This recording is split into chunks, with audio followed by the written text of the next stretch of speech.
Friends, ఇప్పుడే అందిన వార్త. కాకినాడలో ఘోర ప్రమాదం, పేలుల్లో ఇద్దరు కన్నుమూత. ఈ విషయాలన్నీ తెలుసుకునే ముందు వీడియోని పూర్తిగా చూడండి, అప్పుడే మీకు పూర్తిగా అర్థమవుతుంది.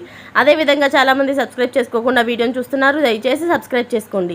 సబ్స్క్రైబ్ చేసుకోవడం వల్ల నేను చేసే ప్రతి వీడియో అప్డేట్ మీకు ముందుగానే నోటిఫికేషన్ రూపంలో వస్తుంది. అదేవిధంగా లైక్ చేయడం మర్చిపోతున్నారు, దయచేసి లైక్ చేయండి. లైక్ చేయడం వల్ల ఇటువంటి ఇంపార్టెంట్ ఇన్ఫర్మేషన్ చాలామందికి రీచ్ చేసిన వాళ్ళు అవుతాం. ఇక లేట్ చేయకుండా వీడియోలోకి వెళ్ళిపోదాం. కాకినాడ జిల్లాలో ఘోర ప్రమాదం చోటు చేసుకుంది. ఆయిల్ ట్యాంకర్ పేలుల్లో ఇద్దరు మరణించారు. సంతానపురం అనే మండలంలో కత్తిపూడి గ్రామానికి చెందిన కోచెర్ల ప్రభాకర్, అలాగే ఆయన లారీ డ్రైవర్గా పనిచేస్తున్నారు. ఆయనకి 39 సంవత్సరాలు. బుర్రా సోమరాజు, ఆయనకి 39 సంవత్సరాలు, వెల్డింగ్ కార్మికుడిగా పనిచేస్తున్నారు. సోమవారం నాడు జరిగిన ఆయిల్ ట్యాంకర్ పేలుల్లో మృతి చెందారు.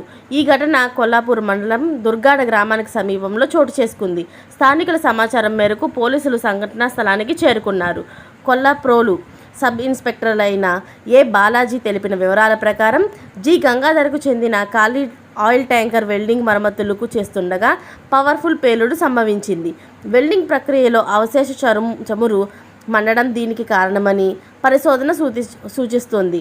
ట్యాంకర్ను సర్వీస్ సెంటర్లో శుభ్రం చేసినట్లు యజమాని చెబుతుండగా ఖచ్చితమైన కారణాన్ని గుర్తించేందుకు సమగ్ర విచారణ జరుగుతోందని ఇన్స్పెక్టర్ బాలాజీ తెలిపారు.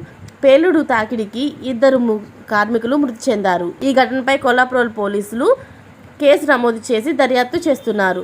మృతుల కుటుంబీకులకు కన్నీరు మున్నీరు అవుతున్నారు. ఇలాంటి లేటెస్ట్ అప్డేట్స్ అన్ని మీరు ముందుగానే పొందాలి అనుకుంటే ఛానల్ని సబ్స్క్రైబ్ చేసుకోండి. అలాగే పక్కనే ఉన్న గంట సింబల్ని క్లిక్ చేయడం మర్చిపోకండి. Thanks for watching friends.